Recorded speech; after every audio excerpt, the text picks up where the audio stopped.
오늘 우리가 말씀을 나눌 스가랴서는 소선지서 가운데 가장 애매모호한 책으로 알려져 있습니다.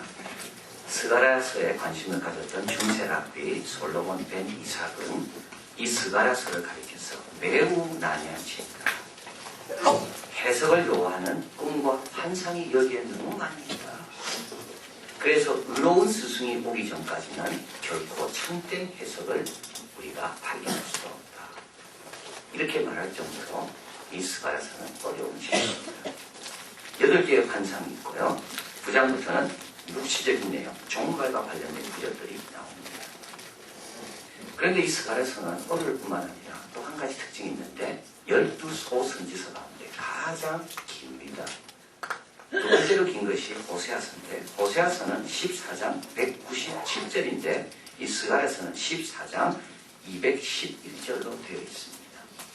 쉬운 책도 아니고 짧은 책도 아닙니다. 그런데 이 스가랴서에 있는 많은 내용들이 신약, 특별히 예수님의 고난과 관련되어 인용되고 있습니다. 요한계시록에 있는 그 환상과 사도 요한이 본 환상 중에 많은 부분이 에스겔 다음으로는 스가랴서에서 인용을 하고 있습니다.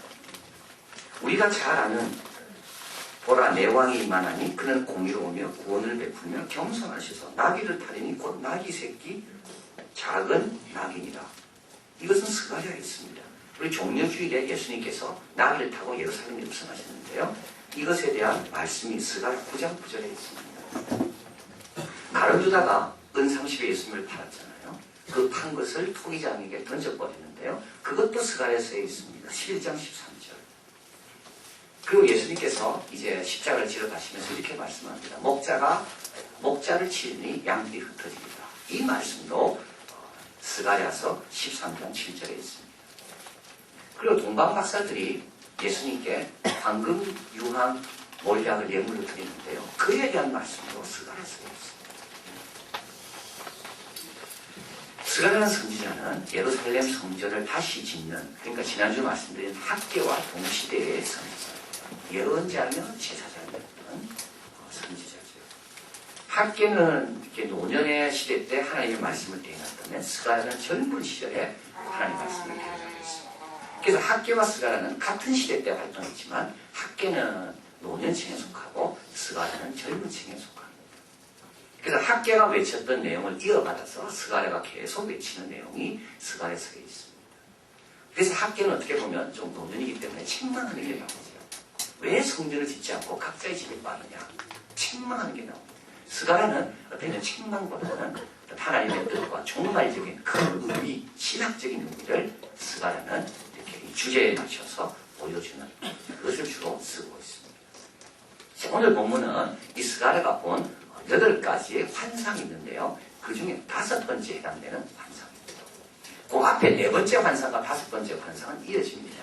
4번째 환상은 성전을 짓는데 주도적인 역할을 했던 대제사장인 여호수아에 대한 환상이고요.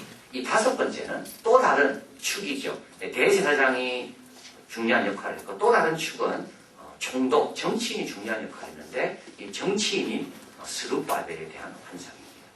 그래서 오늘 본문이 이렇게 시작합니다.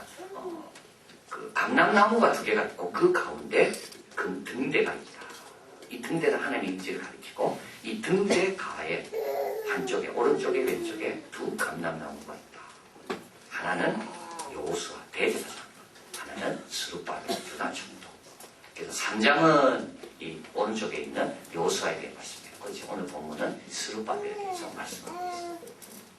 근데 이제 오늘 본문에서 말씀하면서 이 스가랴 전체의 핵심 구절이라 할 수 있는 말씀을 오늘 본문에서 말하고 있습니다. 6절에 있습니다. 그가 내게 일러가로되 여호와께서 스룹바벨에게 하신 말씀이 이러하니라. 만군의 여호와께서 말씀하시되 이는 같이 읽을까요? 힘으로 되지 아니하며 능으로 되지 아니하며 오직 나의 신으로 되느니라. 여기 신이라는 말은 영을 말합니다. 성경으로 된다. 하나님의 힘으로 된다는 겁니다. 여기 말하면 힘과 능이 나와 있죠. 힘은 육체적인 힘을 가리키고 능은 군사력을 가리킵니다. 그래서 하나님의 일은 어떻게 되는가 하면 군사력도 못하는, 아무리 내가 강해도 못하는, 그러나 오직 여호와의 힘으로만이 가능합니다. 그래서 스가랴서 전체 읽다 보면요, 동일하게 반복하는 게 하나 있는데 그게 뭐냐면 하나님이 이루시겠다는 거. 이 바벨론에서 포로를 끌려갔다 70년 살다가 온 사람들이 이룰 수 있는 게 별로 없습니다. 그러나 하나님은 그들을 도구로 삼아서 하나님이 직접 이루시겠다. 그래서 스가랴서의 주제며 오늘 스룹바벨이 주신 이 말씀, 하나님의 힘으로 살아가는 사람, 하나님의 힘을 믿는 사람, 그 사람은 어떻게 사는가? 주시니 오늘 본문에서 우리에게 말씀합니다. 내 힘으로 살아가는 사람과는 다른 방식으로 살아간다는 거죠. 어떻게 살아갑니까? 하나님의 힘을 믿는 사람입니다. 하나님의 힘을 믿는 사람은 어떻게 살아가는가? 오늘 본문은 이렇게 이야기합니다. 7절에 큰 사람 내가 무엇이냐? 내가 스룹바벨 앞에서 평지가 되리라. 하나님의 힘을 믿는 사람은 큰 산 앞에서 두려워하거나 떨지 않습니다. 왜냐하면 하나님의 힘 앞에 큰 산은 아무것도 아니기 때문에 그렇습니다. 나의 힘과 나의 능으로는 큰 산을 어찌할 수 없지만 하나님의 힘 앞에 큰 산은 아무것도 아닙니다. 하나님의 힘을 진정으로 믿습니까? 그러면 요지부동인 큰 산을 두려워할 필요가 없다는 겁니다. 내가 옮기는 게 아니라 하나님이 옮길 수 있기 때문에. 큰 산은 뭘까요? 고민이고 장애물이고 방해물입니다. 생각도 하기 싫은 겁니다. 내가 그 산만 없으면 내가 앞으로 쫙 뻗어갈 건데 그 산이 딱 버티고 있어가지고 내가 답답해 미칠 지경입니다. 이게 큰 산입니다. 요지부동입니다. 생각만 해도 숨이 멈출 것 같습니다. 그것만 없어진다면 내 모든 계획이 될 것 같은데 그 산이 딱 버티고 있는 겁니다. 작은 산도 아니고 큰 산입니다. 내 힘으로는 안 되는 거죠. 그러나 하나님 앞에 큰 산은 아무것도 아닙니다. 열방은 한 통의 물방울에 불과하다 그랬습니다. 그 어떤 권력도 저울추에 있는 먼지에 불과하다고 말했습니다. 저울에 물건을 탈 때 먼지 무게를 생각해서 먼지를 털고 물건을 올려놓는 사람 아무도 없습니다. 먼지가 무게에 영향을 안 줍니다. 우리 하나님 보시기에 아무리 큰 산도 먼지에 불과합니다. 그래서 여러분 하나님의 힘을 믿는 사람은 이게 믿냐 안 믿냐 거기 달려있는 거죠. 하나님의 힘을 믿는 사람은 세 가지를 기억합니다. 첫째, 우리 하나님이 이 것이 얼마나 큰지 작은지 알고 계신다는 거죠. 오늘 본문에 보면 큰 산이라고 부르고 있습니다. 우리에게 큰 산인지 누구보다도 우리 하나님은 잘 알고 계십니다. 그래서 나에게 어렵습니까? 그럼 하나님께서 이 어려움이 얼마나 강한지를 우리 하나님이 알고 계신다는 것을 우리가 기억해야 해요. 두 번째로 그 큰 산이 나의 계획과 나의 뜻을 방해하지만 실제로는 누굴 방해합니까? 하나님을 방해하고 있는 겁니다. 그 큰 산은 나와 더불어 싸울 게 아니라 하나님과 더불어 싸우려고 내 앞에 서 있는 겁니다. 루트가 이렇게 노래했습니다. 내 힘만 의지할 때는 피할 수밖에 없도다. 힘 있는 장수 나와서 날 대신하여 싸우리로다. 이 장수 누군가? 주 예수 그리스도 만군의 주로다. 당할 자 누구냐? 반드시 이기리로다. 우리가 하나님 뜻 안에 있습니까? 하나님을 기쁘게 하기 위해서 일을 하려고 합니까? 근데 큰 산이 모여 있습니까? 걱정하지 마십시오. 힘 있는 장수가 대신 나옵니다. 왜냐하면 그 큰 산은 우리를 대적하는 게 아니라 하나님을 대적하려고 서 있기 때문에 그렇습니다. 큰 산이 있을 때 여러분 기억하십시오. 우리 하나님이 아십니다. 그게 뭔지를. 그리고 우리 하나님이 대신 싸울 일입니다. 그거는. 그리고 마지막으로 큰 산이 있을 때 기억할 것은 오늘 본문에 스룹바벨 앞에서 평지가 된다 그랬습니다. 여러분 큰 산은 나의 영광을 위해서 하나님께 주신 거라는 겁니다. 작은 산을 이겨봤자 영광이 그렇게 크지 않습니다. 그러나 엄청난 큰 산을 내가 이길 때 나에게 엄청난 영광이 주어지는 겁니다. 그래서 우리 하나님께서는 큰 산을 평지로 만들지만 스룹바벨 앞에서 만들어주십니다. 하나님께서는 바로가 하나님께 무릎을 꿇지만 모세와 아론 앞에서 무릎을 꿇게 하셨습니다. 느부갓네살 왕이 하나님의 살아계심을 인정했지만 다니엘 앞에서 인정하게 하십니다. 돌프 슈나이더가 적은 위대한 패배자라는 책에 보면 고르바초프에 대해서 설명합니다. 여러분이 고르바초프는 다 압니다. 세계에서 고르바초프 모르는 사람 있겠습니까? 소련을 해체시키고요. 독일이 통일하는데 기여한 노벨 평화상까지 받은 고르바초프. 그런데 이상하죠. 러시아에 가보니까요, 고르바초프 이야기를 안 하더라고요. 고르바초프를 존경하지 않더라고요. 그 참 이상합니다. 왜 그럴까? 이 책에서 이렇게 이야기합니다. 고르바초프는 당당히 역사의 도중에 있어서 심판받을 기회가 있었는데 그걸 회피했다는 거죠. 그리고 자신의 입장을 변명하는 책을 써서 돈 벌었다는 겁니다. 돈벌이를 위해 강연을 다니고 구세 갖추기 하객의 역할을 함으로 지도자의 근성을 보여주지 못했다는 겁니다. 그러면서 이 책의 저자는 이렇게 이야기합니다. 나폴레옹을 더 유명하게 만든 것은 영국 사람들이었다. 영국 사람들이 나폴레옹을 아무도 없는 섬 세인트 헬라로 보냈기 때문에 보내서 결코 돌아오지 못하고 세인트 헬라에서 혼자 외롭게 죽어가도록 했기 때문에 프랑스 국민들의 마음속에는 나폴레옹이 영원한 전설로 남아있다는 겁니다. 나폴레옹은 불러다가 자기를 주고 성을 주고 편안하게 살다가 죽겠으면 국민들의 마음속에 나폴레옹을 추앙하는 생각 없습니다.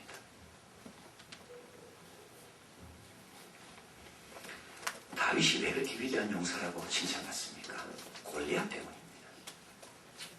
아무도 대결하기 싫어하는 골리앗 때문에 다윗의 실력이 인정받은 겁니다. 만약에 다윗에게 골리앗이 없다면, 다윗이 조그만 사람과 싸워 이겼다면 이스라엘 백성들에게 그렇게 인정받는 종이 될 수가 없습니다. 큰 산이 뭡니까, 여러분? 하나님께서 우리를 존귀케 하기 위해서 주신 겁니다. 우리 하나님 아십니다. 큰 산이 우리에게 부담될 것. 그래서 하나님은 우리가 감당치 못하기 때문에 하나님이 대신해 주시고 우리로 하여금 그 영광과 승리의 기쁨을 누리라고 우리에게 큰 산을 허락하신다는 겁니다. 내 힘으로 싸우는 사람은 큰 산 앞에 움츠릴 수밖에 없습니다. 그러나 하나님의 힘을 믿는 사람은 큰 산 앞에 물러서지 않습니다. 이런 믿음의 삶이 되시길 바랍니다. 두 번째로 하나님의 힘을 믿는 사람이죠. 이 힘을 믿는 사람은 끝까지 할 수 있다는 확신을 갖게 됩니다. 모든 일을 시작할 때 우리가 갖는 염려는 바로 이겁니다. 내가 이 끝까지 할 수 있을까? 왜냐하면 내 자신을 너무 잘 아니까는요. 이 사회의 환경을 너무 잘 아니까는요. 내가 같이 일할 사람을 너무 잘 아니까는요. 내가 이들과 함께 끝까지 갈 수 있을까? 스바벨 고민이 이거였습니다. 이스라엘 백성들과 함께 내가 끝까지 성전 완공까지 할 수 있을까? 페르시아 제국이 우리를 끝까지 할 수 있도록 우리를 놓아줄까? 그러나 하나님께서 끝까지 가는 것은 네 힘으로 가는 게 아니라 내 힘으로 끝까지 갈 수 있다. 그래서 오늘 본문 같이 한번 보면요. 9절입니다. 같이 읽습니다. 스룹바벨의 손이 이전의 지대를 놓았은즉 그 손이 또한 그것을 마치리라 하셨나니 만군의 여호와께서 나를 너에게 보내신 줄 내가 알리라 하셨느니라. 이 일을 마치도록 누가 도와주십니까? 하나님이 도와주십니다. 성경에 나와 있는 유명한 인물들 가운데 인내심이 같은 인물은 그렇게 많지 않습니다. 모세도요, 인내심이 없었습니다.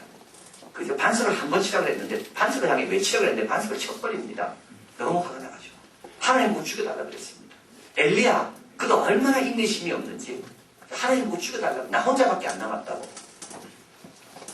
근데 자기 인내심으로 끝까지 간 게 아닙니다. 하나님께서 그때마다 이해시켜 주시고 도와주시고 새롭게 힘을 주셔서 엘리야는 마지막 승천할 때까지 영광의 순간까지 갈 수 있었습니다. 모세도 그렇죠. 모세가 순간순간 포기하려고 할 때마다 하나님 붙들어 주셔서 느보산에 올라서 가나안 땅을 향해 행진해가는 이스라엘 백성을 바라보며 흐뭇하게 그는 주님 품에 안겼습니다. 우리 힘으로 끝까지 못 갑니다.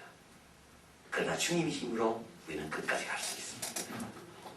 혹시 여러분 가운데 넘어진 분이 있죠. 내 힘으로는 다시 내 체면과 내 생각으로 다시 못 일어납니다. 그러나 주님께서 도와주시고 긍휼히 여겨주시고 주님께서 용서해 주시면 우리는 또 끝까지 갈 수 있는 회복의 길을 얻게 됩니다. 바로 다윗이고 바로 베드로입니다. 끝까지 가기 위해서는 인내심도 있어야 되지만요. 끝까지 가기 위해서는 회복시키는 기회도 주어져야 됩니다. 근데 그것이 어디서 옵니까? 하나님으로부터 온다는 거예요.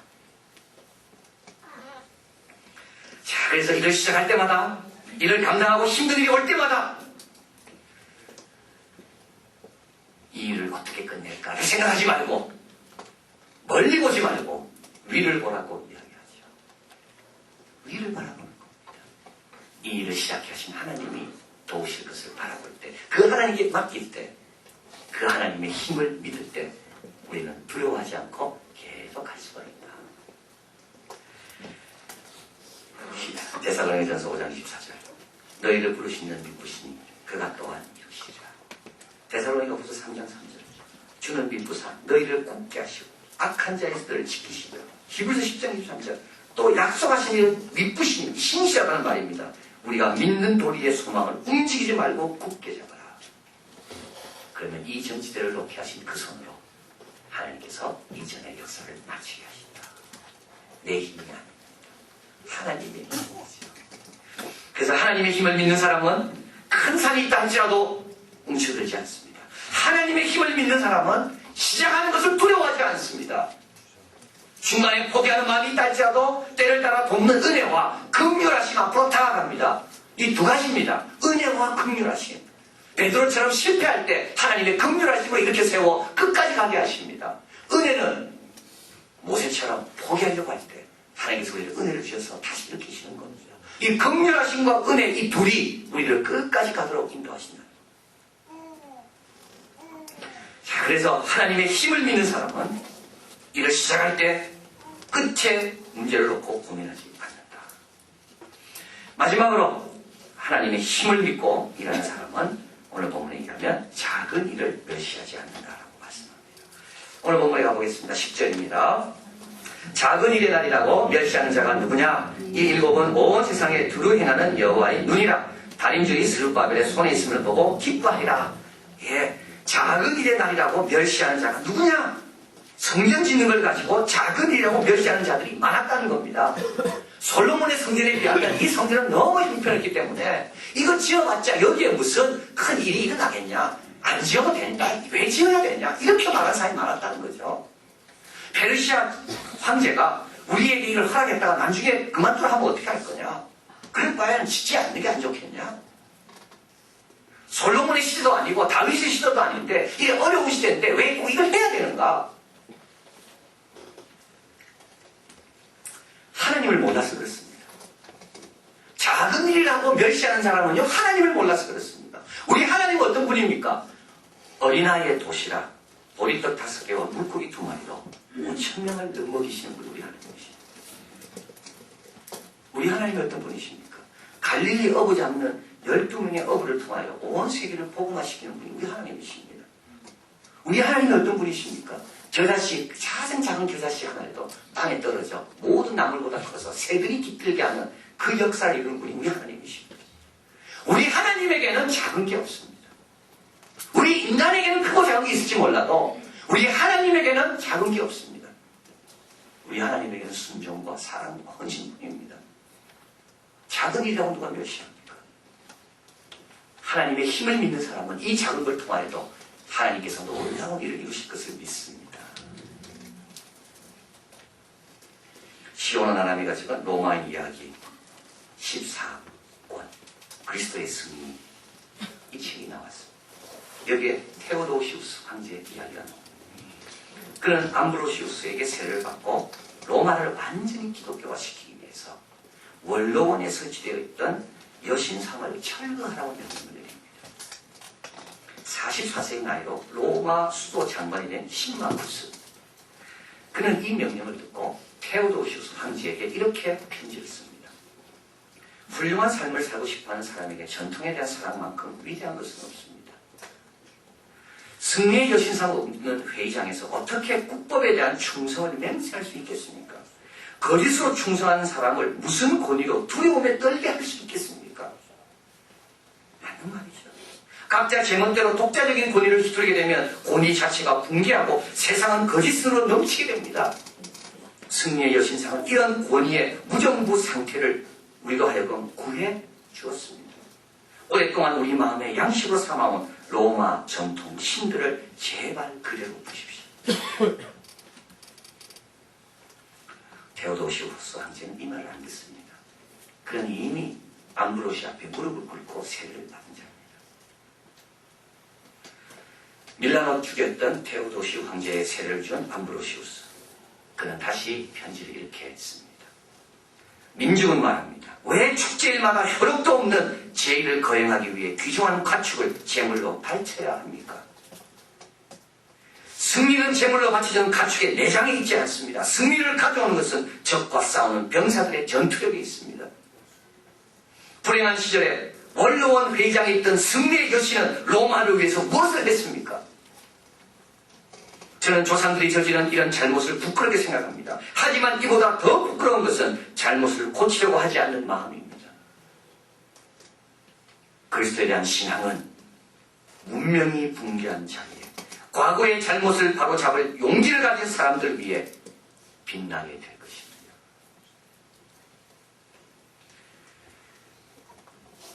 (30만 개의 신전이 있다는 로마, 테오도시 황제에게서 다 교회당으로 바뀌게 됩니다. 너무 숫자가 많아가 허물게도 됩니다. 처음에 복음을 들고 로마에 갔을 때 다 비웃었을 겁니다. 멸시했을 겁니다. 이 로마가 어떤 곳인데 유대에 나타난 그 그리스도의 사상을 두고 이 로마에 와? 아마 기독교인들 가운데도 비웃은지 모릅니다. 사도 바울이 로마도 보아야 하리라 했을 때 야, 로마는 안 된다. 작은 나라고 멸시했을 겁니다. 그러나 사도 바울이 복음을 들고 로마에 갔을 때 사도 바울보다 먼저 흩어진 디아스포라 기독교인들이 로마에 모여 예배를 드릴 때 벌써 하나님의 엄청난 역사는 그 작은 일을 인하여 시작되게 된 겁니다. 그 이후 400년 만에 로마는 그리스도 앞에 무릎을 꿇었다는 겁니다. 모든 큰일은 작은 일이 모여서 됩니다. 하루하루가 쌓여 일주일이 되고 일주일이 모여 1년이 되고 1년이 모여 세월이 됩니다. 작은 일을 게을리하면 큰 일을 이룰 수가 없습니다. 특별히 하나님을 믿는 사람들은 그렇습니다. 나의 작은 헌신과 충성과 작은 믿음이 하나님 앞에 어떻게 역사할지. 한경지 목사님의 설교를 읽었습니다. 영락교회 18주년 때 하신 설교입니다. 그는 이렇게 말합니다. 18년 전 20명이 모여 예배를 드렸더라고. 피난민이 천리교 서울 본부 건물을 사서 우상들이 놓여져 있고 천리교 교인들이 치던 뚝들이 달려있는 이곳에서 신의주 잘 지은 교회 예배를 드는 성도들이 이렇게 모여 예배를 드릴 때 그때의 형편을 생각해보면 얼마나 미미한 존재였는지. 그러나 거기에 모인 성도들이 기도에 힘쓰고 신방을 열심히 하고 저도 더 열심히 해서 오늘의 영락교회를 이루게 되었다. 아무리 작은 일도요, 우리 하나님은 크게 할 수 있고요.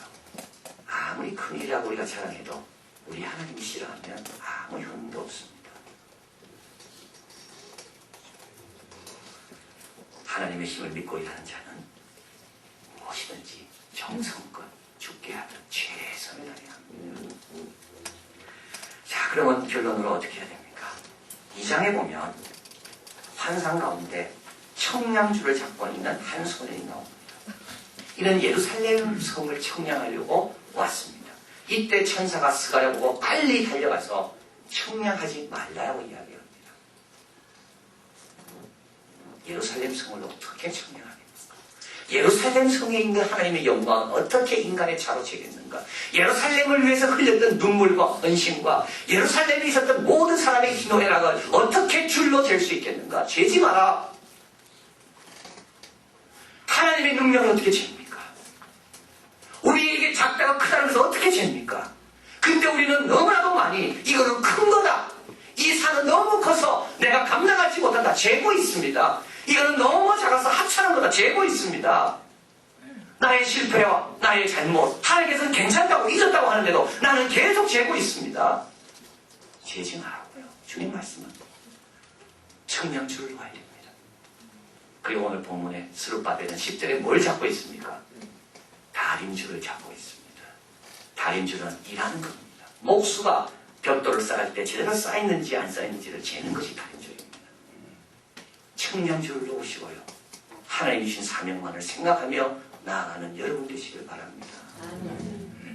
큰 산이 있다고 움츠러들지 마시고 작은 일이라고 무시하지 마시고 이 일을 끝까지 해야 되는데 끝이 언제인지 보려고 계산하지 말고 그는 청량줄을 가진 사람의 일이고요.